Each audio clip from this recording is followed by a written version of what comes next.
Hi guys, how you doing? So Shayna actually sent me a really long video of someone who's trying to explain how Israel is planning another Nakba. And I pressed on it and he said that it came out to be 2.5 hour video, which I understand. It's the same length as my anti-Semitism video. Coincidence? I think not. Can this man be an anti-Semite? Anyway, and of course, it's just, I'm predicting it's just a mumbo jumbo of words that I have no real need to listen to. So I had decided that instead of listening to his weird 2.5 hour plan, Israel's plan, that he thinks he has the proof that Israel is planning another Nakba. How about I plan another Nakba instead? I thought it would be way more fun. So how about I'll help you out, and instead of having this, conspiracy theory about how Israel is gonna do the next Nakba, I'm gonna say how I, as an Israeli citizen, think that it is actually possible to have a Nakba. And the reason I'm looking down is because I'm looking at my iPad where I'm opening a map so that I could plan it properly. All right, so when it comes to Gaza, I don't know if you guys have noticed, but it is bordering mostly with Israel. That's the longest border. Then the second longest border is with the sea. And then this significantly large enough border to pass everything that's needed, including people and aid and everything like that. But for some reasons, they only like doing that with tunnels, and they have a huge wall above. That's Egypt. And, a majority of Palestinians, the Gazans, think that if they try to, run away from the heavy bombing that Israel is conducting and the genocide and whatever, it's all made up, obviously, but the bombing is real. It's unpleasant, I'm sure of it. Especially when, they tend to forget to go to the safe zones. But even if you are there, you can still hear it. So it would have been nice if Egypt would have opened the borders, right? And then, have an area where the Palestinians can stay without hearing all the bombing. But of course, Egypt is against it. And also, like I started saying and didn't finish my sentence, is that the majority of the Gazans think that if they try to cross the border, the Egyptians will shoot them. But we are planning a Nakba, not a genocide. And the main difference is that in the Nakba, what actually happened in 1948 is that the Arabs had told the Arabs that they should leave the areas that are, mixed or whatever, so that it would be easier to attack the Jews. And once the Jews will get cleansed to nowhere, because the Jews had nowhere to go, there weren't other Jewish countries that would have taken them. But so I wonder what their Nakba plan was look like. Anyway, they told the Palestinians, the Arabs, to come to our place for a little bit, and we're gonna swipe out the Jews, and then you can go back and have everything they had. Unfortunately, the Jews had not left according to plan, so a good number of Arabs have not returned and stayed in their host countries or opened a refugee camp, and that are now cities. It's like 75 years later, and it's still called a refugee camp everywhere in the world. Okay, so like we have already solidified the fact that Egypt is not gonna cooperate, and in fact they're gonna shoot any Palestinian who would try to pass the border without paying a hefty fee to the smugglers. You gotta make some money. Then that's closed because we're planning a Nakba, not the cleansing the Arabs had planned to do. It's now, if you look at the second largest border, the sea, it is very tempting to use the seas. The problem is that if you look at the bigger map, is that the closest places that are not Arab owned are Turkey, Greece, and Cyprus. And when it comes to Cyprus and Greece, a lot of Israelis had planned their vacation there this summer, and I'm not planning to ruin that. So even though it's really tempting to use the seas, our neighbors that will be their aim to get to, we like them, especially now that Cyprus got direct threat from Lebanon. We're in the same boat, and Greece is completely booked with Israelis all this summer, and I have no reason to flood them. And when it comes to Turkey, I think it will be the same situation as Egypt. So what do? Well, funnily enough, when it comes to embracing the Arabs that are in the land of Israel soon, we have the Spanish government who had recognized Palestine and had declared that we are committing a genocide. And according to Spanish law, apparently they're obligated to fund and subsidize their flights of people who are fleeing genocide into Spain. The only thing Israel has to do is just to inform the Gazans about their rights and make sure that they all move to Spain. How beautiful. And then they can even be like, forget Al-Aqsa. How about you get Al-Andalus back first? And then, you're gonna go back to Al-Aqsa.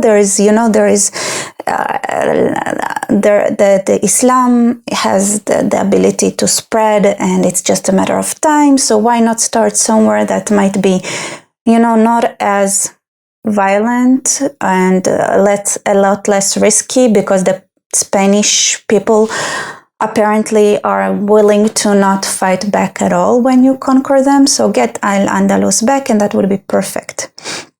Funny fact about refugees, I remembered when the October 7th happened, Portugal had made a statement that they are willing to take Israeli refugees seeking refugee.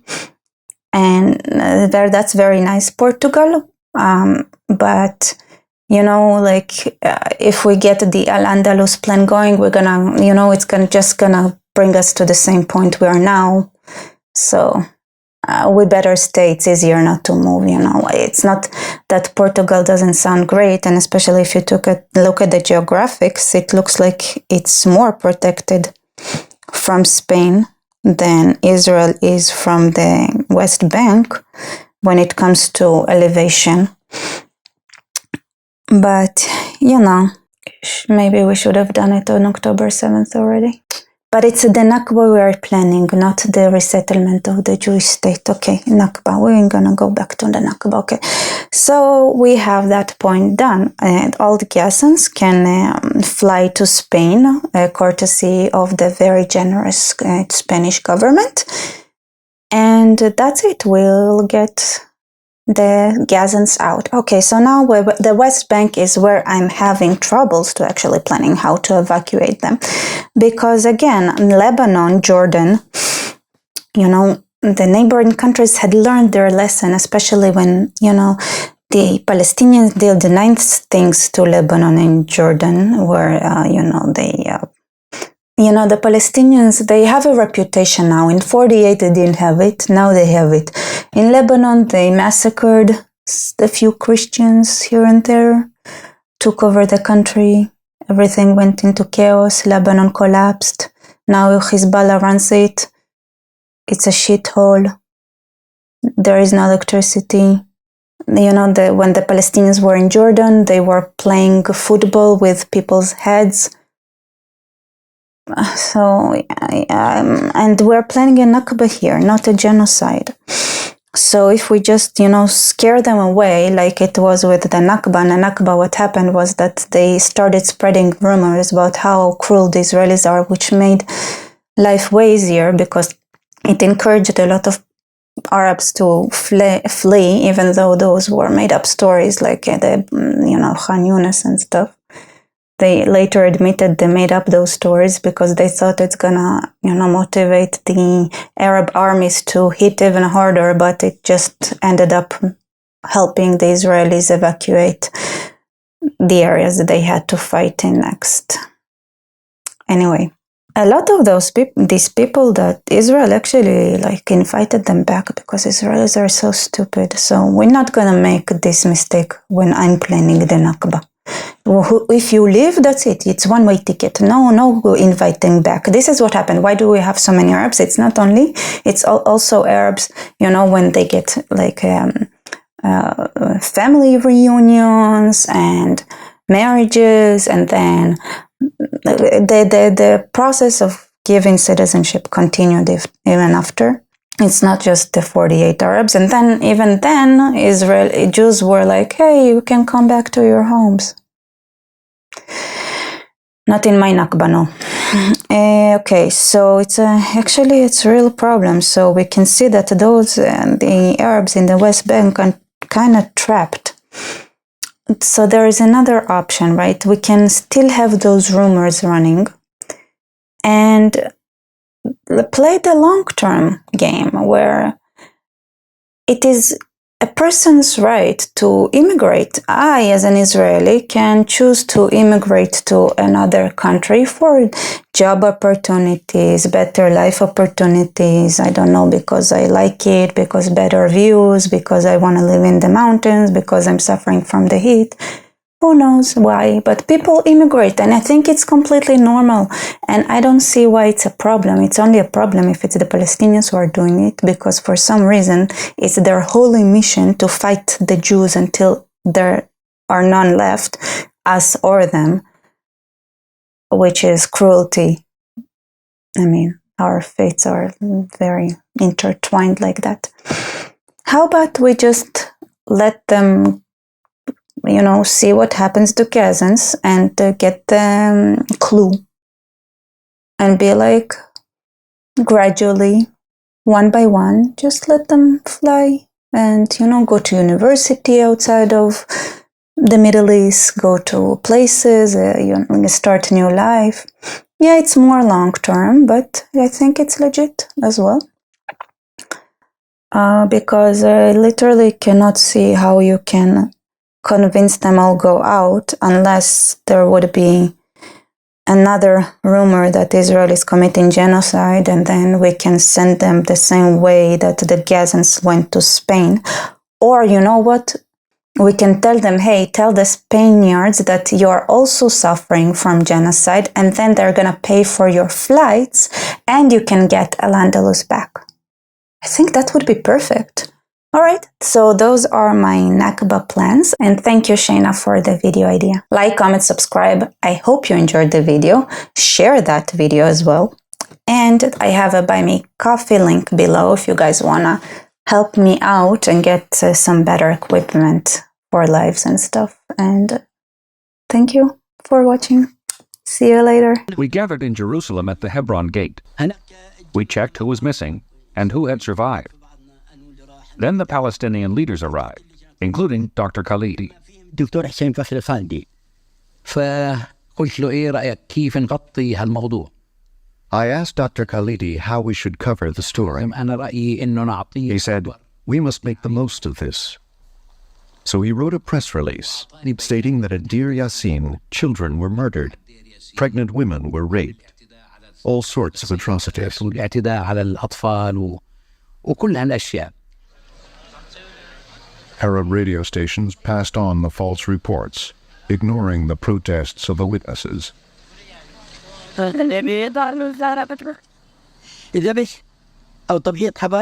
We said there was no rape.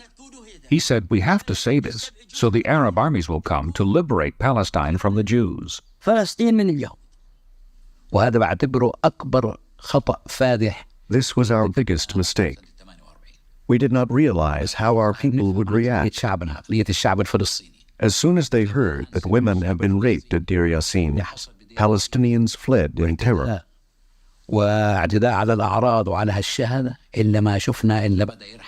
They ran away from all our villages.